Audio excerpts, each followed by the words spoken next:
പശ്യതാം പാണ്ഡുപുത്രാണാമാചാര്യ മഹതിം ചമും വ്യൂഢാം ദ്രുപദപുത്രേണ തവ ശിഷ്യേണ ധീമതാ. എന്താ ഇവിടെ പറയണത്? കഴിഞ്ഞ ശ്ലോകത്തിൽ നമ്മൾ എന്താ കണ്ടത്? ദുര്യോധനൻ ആചാര്യന്റെ അടുത്ത് ചെന്ന് നിൽക്കാല്ലേ? ഈ ശ്ലോകത്തില് ദുര്യോധനൻ ആചാര്യനോട് സംസാരിക്കുകയാണ്. എന്താ സംസാരിക്കുന്നത്? ആചാര്യ ഗുരോ തവ അങ്ങയുടെ ശിഷ്യേണ ശിഷ്യനും ധീമത ധീന്ന് വെച്ചാൽ എന്താ? ബുദ്ധി. ധീമത ബുദ്ധിമാനുമായ ദ്രുപദപുത്രേണ ദ്രുപദന്റെ പുത്രനാൽ വ്യൂഢാം എന്താണ്? വ്യൂഹരചന നടത്തപ്പെട്ട പാണ്ഡുപുത്രാണാം പാണ്ഡവന്മാരുടെ ഏതാം ഏതാം എന്ന് വെച്ചാൽ ഈ മഹദീം വലുതായ ചമും എന്ന് വെച്ചാല് സൈന്യം സൈന്യത്തെ പശ്യ എന്ന് വെച്ച് കഴിഞ്ഞാൽ കണ്ടാലും. ഇപ്പൊ എന്താ അതിന്റെ അർത്ഥം? എന്താ ഈ ശ്ലോകത്തിന്റെ? പശ്യതാം പാണ്ഡുപുത്രാണാമാചാര്യ മഹതിം ചമും വ്യൂഢാം ദ്രുപദപുത്രേണ തവ ശിഷ്യേണ ധീമത. അല്ലയോ ആചാര്യ, അങ്ങയുടെ ശിഷ്യനും ബുദ്ധിശാലിയുമായ ദ്രുപദപുത്രൻ ഒരുക്കി നിർത്തിയിട്ടുള്ള ഈ മഹത്തായ പാണ്ഡവ സൈന്യത്തെ ഒന്ന് നോക്കിയാലും എന്ന് പറയുകയാണ്. ആര്? ദുര്യോധനൻ ആചാര്യനായിട്ടുള്ള ദ്രോണരുടെ അടുത്ത്. ദ്രുപദപുത്രൻ എന്ന് പ്രയോഗിച്ചത് പ്രത്യേകം നമ്മൾ ശ്രദ്ധിക്കേണ്ട കാര്യമാണ്. പാഞ്ചാല രാജാവായ ദ്രുപദനും ദ്രോണരും ചെറുപ്പത്തിലെ സഹപാഠികളായിരുന്നു. ആ കഥ മഹാഭാരതം പറഞ്ഞ സമയത്ത് നമ്മൾ എടുത്തു പറഞ്ഞിട്ടുള്ള ഒരു കഥയാണ്. താൻ രാജാവാകുന്ന കാലത്ത് സുഹൃത്തിന് രാജ്യത്തിന്റെ പകുതി കൊടുക്കാമെന്ന് പഠിക്കുന്ന കാലത്ത് ഗുരുകുല വിദ്യാഭ്യാസ കാലഘട്ടത്തിൽ ദ്രുപദൻ ആരോട് പറഞ്ഞിട്ടുണ്ട്? ദ്രോണാചാര്യരോട് പറഞ്ഞിട്ടുണ്ട്. ഈ ദ്രുപദന്റെ ഗുരു എന്ന് പറയുന്നത് ദ്രോണരുടെ പിതാവാണ്. അപ്പോൾ ദ്രോണരുടെ പിതാവിന്റെ ഗുരുകുലത്തില് ദ്രോണരും ദ്രുപദനും പഠിച്ചു വളർന്ന സമയത്ത് ആ ഒരു ഫ്രണ്ട്ഷിപ്പിന്റെ പേരിൽ കുട്ടിക്കാലത്ത് എന്തു പറഞ്ഞു ദ്രുപദൻ? ഞാൻ രാജാവാകുന്ന കാലത്ത് നിനക്ക് ഞാൻ എൻ്റെ രാജ്യത്തിന്റെ പകുതി നൽകാമെന്ന്. ഇതിന് പിന്നിൽ കുറെ കഥകളൊക്കെ ഉണ്ട് കേട്ടോ. അതെല്ലാം മഹാഭാരതം പറഞ്ഞപ്പോൾ വ്യക്തമായിട്ട് പറഞ്ഞിട്ടുണ്ട്. കഥ പൂർണ്ണമായിട്ടും കേൾക്കണമെങ്കിൽ തീർച്ചയായിട്ടും മഹാഭാരതം എന്ന പ്ലേലിസ്റ്റിൽ കഥയുണ്ട് കേട്ടോ. രാജാവായി കഴിഞ്ഞപ്പോൾ ദ്രുപദനാണെങ്കിലോ ഈ കാര്യമൊക്കെ മറന്നുപോയി. അങ്ങനെ ദ്രോണര് ഒരു സന്ദർഭത്തിൽ ദ്രുപദനെ കാണാനായിട്ട് ചെല്ലേണ്ട. ആ സമയത്ത് ദ്രുപദൻ മഹാരാജാവാണ്. ദ്രോണരെ കണ്ട ദ്രുപദൻ വലിയ പരിചയമൊന്നും കാണിച്ചില്ല. മാത്രമല്ല ദാരിദ്രനായിട്ടുള്ള ദ്രോണരെ രാജാവ് വല്ലാണ്ട് കളിയാക്കി വിടുകയും ചെയ്തു. അങ്ങനെ പിന്നീടാണ് പരശുരാമന്റെ ശിഷ്യനായിട്ട് തീരുകയാണ് ദ്രോണര്. അങ്ങനെ ധനുർവിദ്യയിൽ പാരംഗതനായി തീരുകയാണ്. തുടർന്ന് ഹസ്തിനാപുരിയിൽ എത്തിയ ദ്രോണര് ഭീഷ്മ പിതാമഹനെ സ്വാധീനിച്ചിട്ട് രാജകുമാരന്മാരുടെ ആചാര്യനായിട്ട് മാറുകയും ചെയ്തു. അങ്ങനെ പഠനമൊക്കെ കഴിഞ്ഞു. അധ്യാപനത്തിന് ശേഷം ഗുരുദക്ഷിണയായിട്ട് ദ്രുപദനെ പിടിച്ചു കെട്ടി തൻ്റെ മുന്നിൽ എത്തിക്കണം എന്നാണ് ശിഷ്യന്മാരോട് ആരാവശ്യപ്പെട്ടത്? ദ്രോണര് ആവശ്യപ്പെടുന്നത്. അങ്ങനെ കൗരവന്മാര് ദ്രുപദനോട് ഏറ്റുമുട്ടിയെങ്കിലും പരാജയപ്പെടുകയാണ് ചെയ്തത്. ആ സമയത്താണ് അർജുനൻ ദ്രുപദനെ പരാജയപ്പെടുത്തി ബന്ധിച്ച് ദ്രോണരുടെ മുന്നിൽ കാഴ്ചവെക്കണത്. അങ്ങനെ മഹാമനസ്കനായിട്ടുള്ള ദ്രോണര് എന്ത് ചെയ്യാണ്? ദ്രുപദന് അർദ്ധരാജ്യം നൽകിയിട്ട് തിരിച്ചു വിടാണ്. പക്ഷേ ദ്രോണരുടെ മനസ്സൊന്നും ദ്രുപദൻ ഉണ്ടായിരുന്നില്ല. ദ്രുപദൻ നേരിടേണ്ടി വന്ന അപമാനത്തെ കുറിച്ച് ഓർത്തിട്ട് എന്തായാലും ഞാനിതിന് പകരം വീട്ടുമെന്ന് ഉറപ്പിക്കുകയാണ് ദ്രുപദൻ.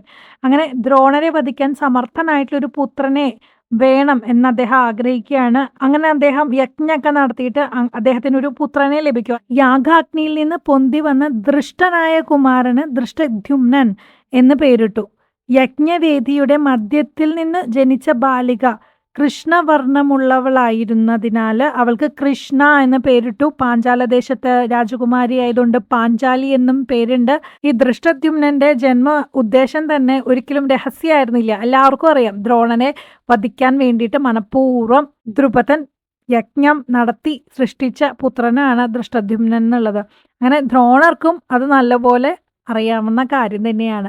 അങ്ങനെ എന്ത് ചെയ്തു? ഇതിലെ ട്വിസ്റ്റ് എന്താന്ന് വെച്ച് കഴിഞ്ഞാൽ ദ്രോണരിൽ നിന്ന് തന്നെയാണ് ദൃഷ്ടദ്യുമ്നൻ ആയുധവിദ്യയൊക്കെ അഭ്യസിക്കുന്നത്. ദൃഷ്ടദ്യുമ്നന്റെ ജീവിതോദ്ദേശം ഒന്നുകൂടി ഓർമ്മിപ്പിച്ച് ആചാര്യനെ യുദ്ധവിഷയത്തിൽ ആവേശം കൊള്ളിക്കണം എന്നാണ് ആരുടെ ഉദ്ദേശം? ഇവിടെ നമ്മുടെ ദുര്യോധനന്റെ ഉദ്ദേശം. അപ്പൊ അതുകൊണ്ട് ഈ ഉദ്ദേശത്തെ ഒന്നും കൂടി ദ്രോണരെ ഓർമ്മിപ്പിക്കാൻ വേണ്ടിയിട്ടാണ് ദൃഷ്ടദ്യുമ്നൻ എന്ന് പറയേണ്ടതിലും പകരം ദ്രുപദപുത്രൻ എന്ന് വിശേഷിപ്പിക്കുന്നത്. ഈ ജന്മരഹസ്യം അറിഞ്ഞു വെച്ചുകൊണ്ട് തന്നെ ദ്രോണര് എന്തിനാണ് വിദ്യാദാനം ചെയ്തിട്ടുണ്ടാവുക ദൃഷ്ടദ്യുമ്നന്? ഈ ചോദ്യത്തിന് മഹാഭാരതത്തില് വ്യാസൻ തന്നെ മറുപടി പറയുന്നുണ്ട് കേട്ടോ.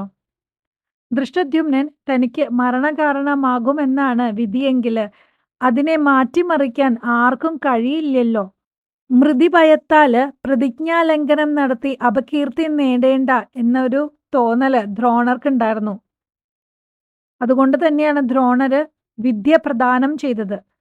ബുദ്ധിമാനായിരുന്നു ദൃഷ്ടദ്യുമ്നൻ. അതുകൊണ്ട് തന്നെ ശുശ്രൂഷാദികള് ചെയ്തുകൊണ്ട് ഗുരുവിനെ പ്രസാദിപ്പിച്ചു. ഇങ്ങനെ ഗുരുപ്രസാദം നേടി വിദ്യയിൽ നിപുണനാകുകയും ചെയ്തിട്ടുണ്ട്. ദൃഷ്ടദ്യുമ്നനെ ശിഷ്യനായിട്ട് സ്വീകരിച്ചത് തന്നെ ഒരു അബദ്ധല്ലേന്ന് എന്ന് ഓർമ്മപ്പെടുത്തുവാൻ കൂടിയാണ് ദ്രുപദപുത്രേണ എന്ന് ഇവിടെ വിശേഷിപ്പിച്ചിട്ടുള്ളത്. കൗരവ പക്ഷത്താണെങ്കിൽ 11 അക്ഷൗഹിണി നിരന്ന സമയത്ത് പാണ്ഡവ പക്ഷത്ത് 7 അക്ഷൗണി പടകളേ ഉള്ളൂ. എന്നിട്ടും ധർമ്മം പാണ്ഡവ പക്ഷത്താണെന്ന അറിവ് ദുര്യോധനന് നല്ലപോലെ ഉണ്ട്. അതുകൊണ്ട് എന്താ ദുര്യോധനന് ഭയങ്കര പരിഭ്രാന്തി വരികയാണ്. ഇവിടെ എന്താ ചെയ്യണത് ദുര്യോധനൻ? നയതന്ത്രജ്ഞനാണ് ദുര്യോധനൻ അല്ലേ? അങ്ങനെയുള്ള ദുര്യോധനൻ സർവ്വസൈന്യാധിപനായിട്ടുള്ള മഹാബ്രാഹ്മണനായിട്ടുള്ള ദ്രോണാചാര്യന്റെ തെറ്റുകൾ ചൂണ്ടിക്കാട്ടിക്കൊണ്ടേയിരിക്കുകയാണ്. ഈ ദൃഷ്ടദ്യുമ്നൻ ദ്രോണരുടെ കയ്യിൽ നിന്ന് സൈനികാഭ്യാസങ്ങളൊക്കെ പഠിച്ചിട്ടുണ്ട്. കൂടാണ്ട് പാണ്ഡവ പക്ഷത്താണ് നിൽക്കുന്നതും. ഈ ദ്രോണാചാര്യനിൽ നിന്നും പഠിച്ചിട്ടുള്ള ആ ഒരു അറിവിനെ മുൻനിർത്തിക്കൊണ്ടാണ് ദൃഷ്ടദ്യുമ്നൻ പാണ്ഡവ സൈന്യത്തെ സംവിധാനം നടത്തുന്നതും. ദുര്യോധനന്റെ മനസ്സിൽ എന്താന്ന് വെച്ച് കഴിഞ്ഞാൽ ദ്രോണാചാര്യര് ഈ യുദ്ധത്തിൽ ഒരു വിട്ടുവീഴ്ചയും ചെയ്യാൻ പാടില്ല, എപ്പോഴും ജാഗരൂകനായിട്ടിരിക്കണം. ഈ ഒരു ഉദ്ദേശം കൊണ്ടാണ് ദുര്യോധനൻ ആചാര്യന്റെ തെറ്റിങ്ങനെ ചൂണ്ടിക്കാണിക്കണത്. ദൃഷ്ടദ്യുമ്നനെ മുൻനിർത്തിയിട്ട് ദ്രോണാചാര്യരുടെ ശിഷ്യന്മാരായിട്ടുള്ള പാണ്ഡവരോടും യുദ്ധത്തിൽ ഇതുപോലെയുള്ള ദാക്ഷിണ്യൊന്നും കാണിക്കരുതെന്നും കൂടെ ദുര്യോധനന് ഒന്ന് വ്യക്താക്കണമല്ലോ. പ്രത്യേകിച്ച് എടുത്ത് പറഞ്ഞു കഴിഞ്ഞാൽ അർജുനനാണെങ്കിലോ ദ്രോണരുടെ പ്രിയ ശിഷ്യനാണ്, ബുദ്ധിശാലിയാണ്, ഉള്ള വിദ്യ മുഴുവൻ അഭ്യസിപ്പിച്ചിട്ടുണ്ട്, അസ്ത്രവിദ്യയിൽ പ്രാഗൽഭ്യം നേടിയവനാണ്. അപ്പം അതുകൊണ്ട് നമ്മുടെ ദുര്യോധനന് ഒരു ഭയമുണ്ട്.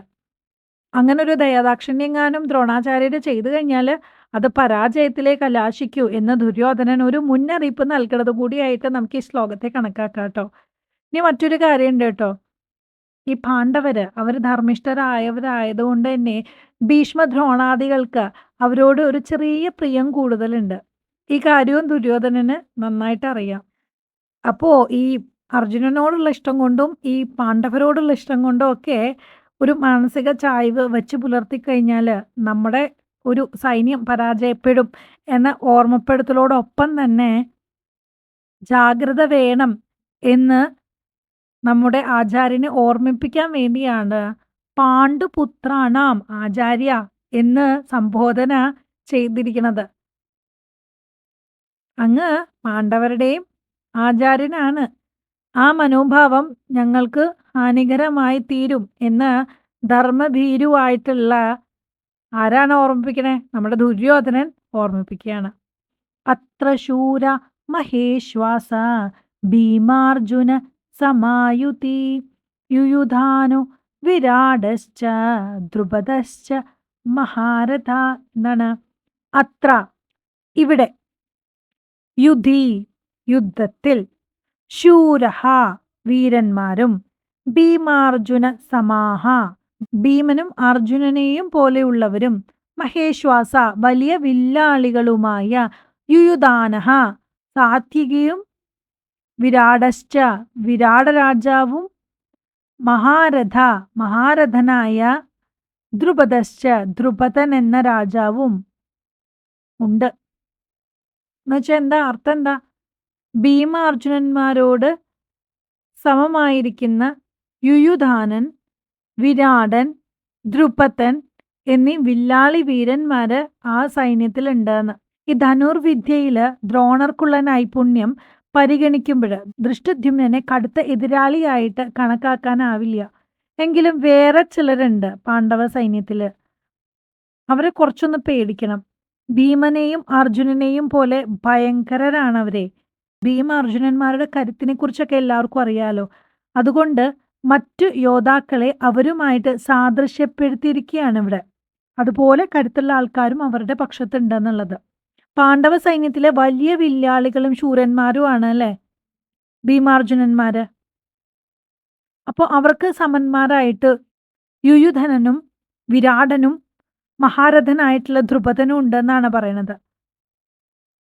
ദൃഷ്ടകേതു, ചേക്കിതാൻ, വീരനായ കാശി രാജാവ്, പുരുജിത്ത്, കുന്തിഭോജൻ, ശൈഭ്യൻ എന്നിവരും പാണ്ഡവ പടയിലാണുള്ളത്. പരാക്രമശാലിയാണ് ഈ യുധാമന്യു. വീരനായിട്ടുള്ള ഉത്തമൗജസ് ഉണ്ട്. സുഭദ്രാപുത്രനായിട്ടുള്ള അഭിമന്യു ഉണ്ട്.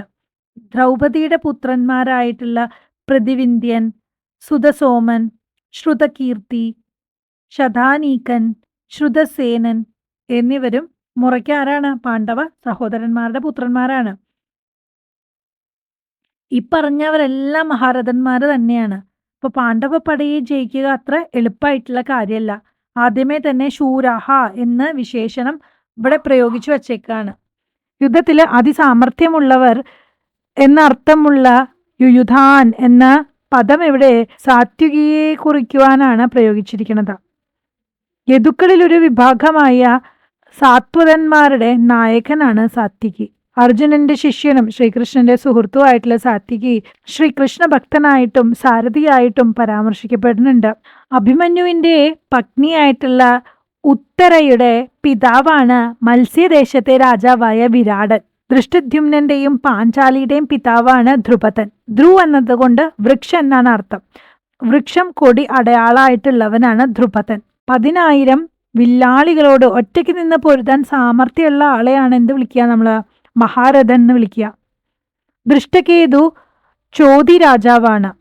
ചികിതാനൻ എന്ന രാജാവിന്റെ പുത്രനാണ് ചേകിതാനൻ. പോരില് ഒരുപാട് പേരെ ജയിച്ചവൻ ആരാവണു? പുരുജിത്താവണു. കുന്തിഭോജൻ കുന്തി ദേവിയുടെ വളർത്തച്ഛനാണ്. വസുദേവരുടെ സഹോദരിയായിരുന്നു കുന്തി. പിതാവായ ശൂരസേനൻ കുന്തിഭോജന് മകളെ ദത്തു കൊടുക്കുന്നതാണ് വളർത്താനായിട്ട്. അങ്ങനെ ദാനശീലനായിട്ടുള്ള ശിബിയുടെ വംശത്തിൽ ജനിച്ചവൻ ശൈഭ്യനാവുന്നു.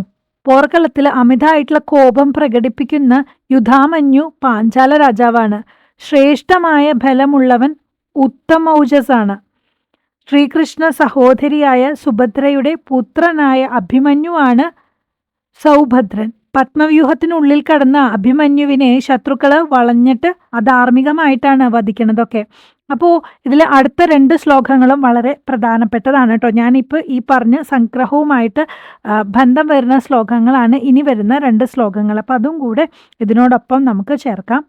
ദൃഷ്ടകേതുശ്ച കീതാന കാശിരാജാശ്ച വീര്യവാൻ പുരുജിത് കുന്തിഭോജശ്ച ശൈഭ്യശ്ച നരപുംഗവ യുധാമന്യുശ്ച വിക്രാന്ത ഉത്തമൗജാശ്ച വീര്യവാൻ സൗഭദ്രോ ദ്രൗപദേയാശ്ച സർവ ഏവ മഹാരഥ. ഇപ്പൊ ഞാൻ പറഞ്ഞ സംഗ്രഹത്തിന്റെ അർത്ഥം ഈ ശ്ലോകത്തിൽ നിന്ന് നിങ്ങൾക്ക് മനസ്സിലായില്ലേ? എന്താ പറഞ്ഞത്? ദൃഷ്ടകേതുശ്ച കീതാന കാശിരാജശ്ച വീര്യവാൻ പുരുജിത് കുന്തിഭോജശ്ച ശൈഭശ്ച നരപുംഗവ. എന്താ പറഞ്ഞത്? ദൃഷ്ടകേതുഹു എന്താണ്? ദൃഷ്ടകേതുവും ചേകിതാന ചേകിതനും വീര്യവാൻ വീര്യവാനായ കാശിരാജാശ്ച കാശിരാജാവും പുരുജിത് പുരുജിത്തും കുന്തിഭോജാച്ച കുന്തിഭോജനും നരപുംഗവ നരപുംഗവനായ ശൈഭ്യശ്ച ശൈഭ്യനും. ദൃഷ്ടകേതു, ചേകിതാൻ, കാശിരാജാവ്, പുരുജിത്ത്, കുന്തിഭോജൻ, ശൈഭ്യൻ എന്നീ വീരന്മാരായിട്ടുള്ള യോദ്ധാക്കളും അവിടെ സന്നിഹിതരായിട്ടുണ്ട്. ഇപ്പം നമ്മൾ പറഞ്ഞ അർത്ഥം തന്നെയാണ്. യുധാമന്യുശ്ച വിക്രാന്ത ഉത്തമൗജശ്ച വീര്യവാൻ സൗഭദ്രോ ദ്രൗപദേയാശ്ച സർവ ഏവ മഹാരഥ. വിക്രാന്ത എന്ന് വെച്ച് കഴിഞ്ഞാൽ വിക്രമിയായ, യുധാമന്യുശ്ച യുധാമന്യുവും, ഉത്തരാമൗജശ്ച ഉത്തരാമൗജസും, സുഭദ്ര സുഭദ്രാപുത്രനും, ദ്രൗപദേയ ച ദ്രൗപദി പുത്രന്മാരും, സർവ ഏവ ച എല്ലാവരും മഹാരഥ മഹാരഥന്മാരാകുന്നു.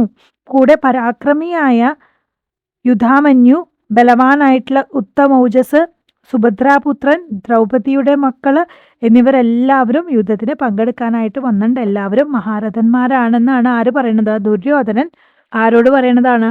ആചാര്യനോട് പറയുന്നത്.